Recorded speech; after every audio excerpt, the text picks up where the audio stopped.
Wars have always been one of the most popular ways to resolve conflicts between people. However, it is usually believed that very serious reasons are needed to start hostilities. But in reality, it often happened that conflicts could start over anything. However, in some unusual wars, no one died. Let's take a look at examples of military conflicts that were started for the most ridiculous reasons.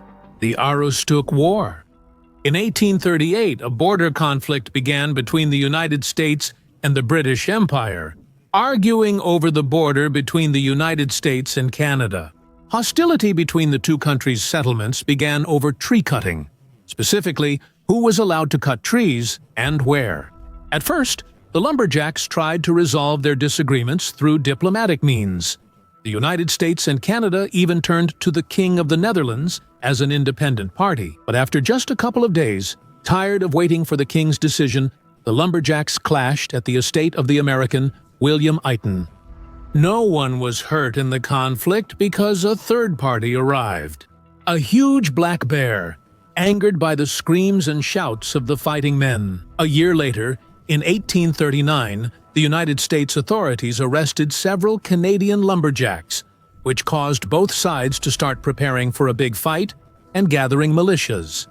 But politicians intervened in time, and the United States and Great Britain signed the Webster-Ashburton Treaty, which put an end to this war. Whether a bear was present at the signing of the treaty, history does not say.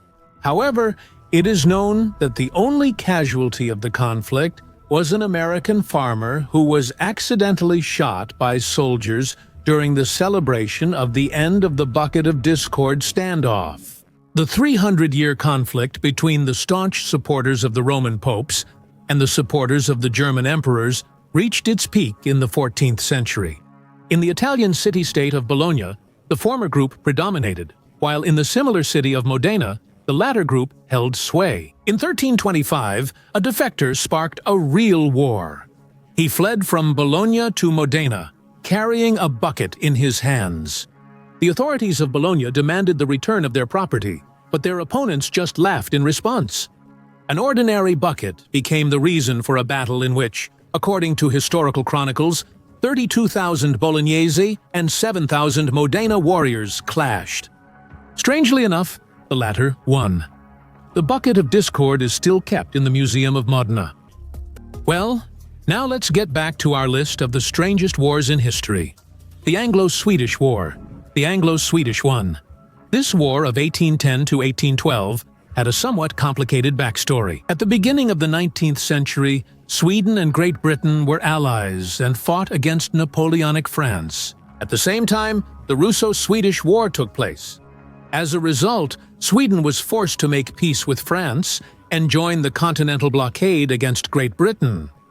On November 13, 1810, Sweden was also forced to declare war on Great Britain. They were also ordered to confiscate all British ships and goods that were in Swedish ports. But the cunning Swedes were in no hurry to fulfill these demands. On the contrary, they even allowed the British to use one of their ports as a stopover. No one acted. There was no military response. 2 years later, Sweden and Great Britain ended the bloodless war and signed a peace treaty. The Lobster War. According to the Geneva Convention, all nations have the right to resources found underwater. Therefore, in 1961, French fishermen decided to approach Brazil and catch lobsters there. The Brazilian sailors didn't like this. Brazil has its own continental shelf, which stretches for 300 kilometers. Because of this, the sailors decided that France was encroaching on their territory. The French argued that lobsters swim, not just walk on the continental shelf, so catching them is acceptable. Brazil would not tolerate such audacity and sent 6 destroyers and patrol boats to remove all foreign vessels from its waters. During this operation, 3 French boats and 1 destroyer, which France had sent for backup, were captured. The standoff lasted for 3 years and ended with a peaceful agreement. During all this time, not a single shot was fired, and there were no casualties, except for the lobsters. The Bottle War. In 2022, the nearly 50-year war between Denmark and Canada over the island was finally ended. By the way, no one died in that war. You could say that this was the most civilized war in human history. The 19th century was coming to an end when an American expedition sailing through the Kennedy Channel in the Arctic Ocean discovered an island there. It was during the wild 1870s they named it after the famous Greenland explorer Hendrik Hans and sailed away. Initially, the island was British property because the Empire claimed rights to all newly discovered territories. After the Arctic expeditions of the 16th century in 1880, England gave up its Arctic possessions and transferred them to Canada. That's when Hans Island became a stumbling block. The thing is, it's located right in the middle of the strait that separates Danish and Canadian territories. International law sets territorial waters at 12 nautical miles from shore, and the Kennedy Strait is roughly 24 miles wide. Hans Island became part of both Denmark and Canada.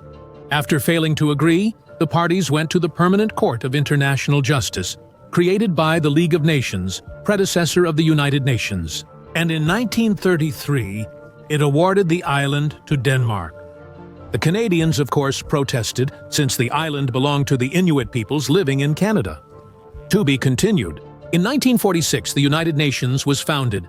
The Court of Justice was abolished and replaced by the United Nations' International Court of Justice. Because of all this bureaucracy, the decision that was made was forgotten. The disputing states agreed to notify each other about visits to the island or any activities near it. However, in the early 80s, scientists arrived on Hans Island to study the destructive effects of ice on the local rocky formations. Based on the information obtained, a Canadian company planned to calculate the required strength for its developments. The research lasted for several years. When they found out about this, Denmark was outraged by the treacherous violation of promises. The Danes responded to the Canadians decisively and stylishly. In 1984, they dropped the Minister for Greenland Affairs, Tom Høegh, onto the island from a helicopter, armed with a Danish flag, a welcome sign saying, "Welcome to Danish land," and a bottle of the strongest local schnapps. Soon after, the Canadians sent their own delegation. Using the rough language of diplomacy, they made a symmetrical response. They arrived with the flag of their homeland and a bottle of their own, also very strong whiskey. That's how it has been ever since. From time to time, Danish border guards would come to the island, capture the Canadian whiskey, and destroy it to the last drop by drinking it, then replace it with schnapps and a new national flag, their own. Naturally, Canada fought back with whiskey, but didn't respond with schnapps. The hostilities went on for decades. Journalists called this charming mess the War of Bottles, and also the Whiskey and Schnapps War. And just recently, in 2022, the conflict ended when the parties drew a border through the gorge. The war between England and the Netherlands, which lasted 350 years without a single shot fired. It all began back on March 30, 1651, when England was in the midst of a civil war between the Royalists and the Parliamentarians. In the end, the Royalists were defeated and retreated to the Isles of Scilly. At that time, the Netherlands were allies of the Parliamentarians and declared war on the Isles because the latter refused to compensate for the destruction of Dutch ships. In June 1651, the Royalists surrendered to the English, but forgot to surrender to the Dutch. Therefore, de jure, the war between them continued until April 17, 1986, when the parties finally signed a peace treaty. After 335 years of war, during which not a single shot was fired. The football war between Salvador and Honduras. The national football teams of the two countries met in 1969 as part of the World Cup qualifying tournament.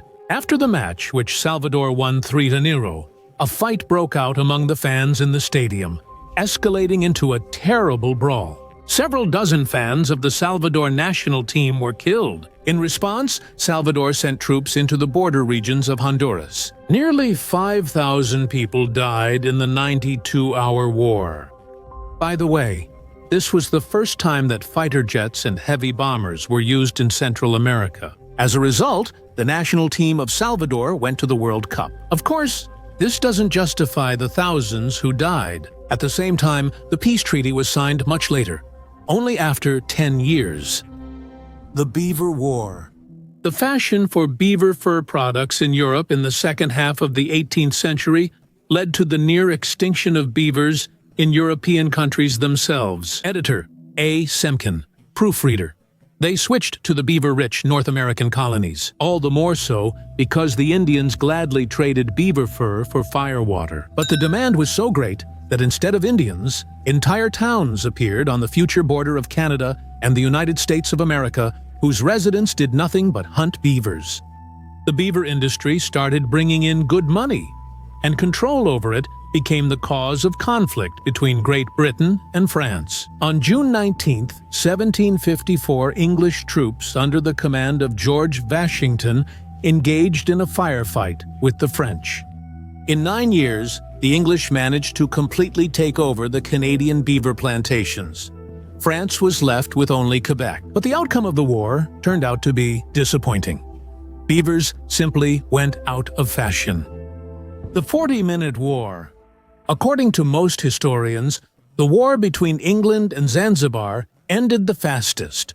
No wonder, because it lasted less than an hour. The war between the United Kingdom, the largest world empire at the end of the 19th century, and the tiny Sultanate of Zanzibar in East Africa began on the morning of August 27, 1896, and ended about 38 minutes later. The immediate cause of the armed conflict was the death of the pro-British Sultan and the accession to the throne of another Sultan, Khalid bin Bargash, who did not satisfy the British. In London, they wanted Hamoud bin Mohammed on the Sultan's throne. According to the treaty between the two powers from 1886, the ruler of Zanzibar had to be approved by the British consul. But Khalid became Sultan, bypassing this condition. Accordingly, in London, they considered this a sufficient reason to declare war. Khalid was given an ultimatum. The British demanded that he order his troops to lay down their arms and abdicate the throne. In response, the Sultan barricaded himself in the palace with his guard. The ultimatum expired at 9 o'clock on August 27. By this time, the British had gathered 3 cruisers and 2 gunboats with 150 Marines and 900 Zanzibaris at the entrance to Zanzibar Harbor. At 9:02, they began shelling the palace. The fire that broke out disabled the defenders' artillery, particularly their only cannon. One of the shells broke the Sultan's flagpole. The shelling stopped at 9:40 after Khalid surrendered. The Zanzibaris lost about 500 people. The British had one sailor who was slightly wounded. Croissants at the price of a county. In the 1820s, Mexico went through a series of coups. Power kept shifting from one group to another.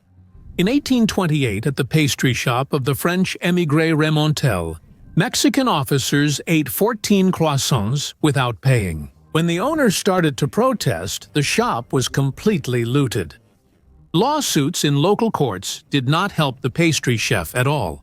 So 10 years later, he sent a letter to the King of France, His Majesty Louis. Philippe decided to demand 600,000 pesos from the offenders, an unrealistically large sum. The Mexicans just shrugged. France responded by sending warships, which blockaded all the ports. The country had to pay. Well, that's all for today. Thanks for watching. See you in future episodes on our channel.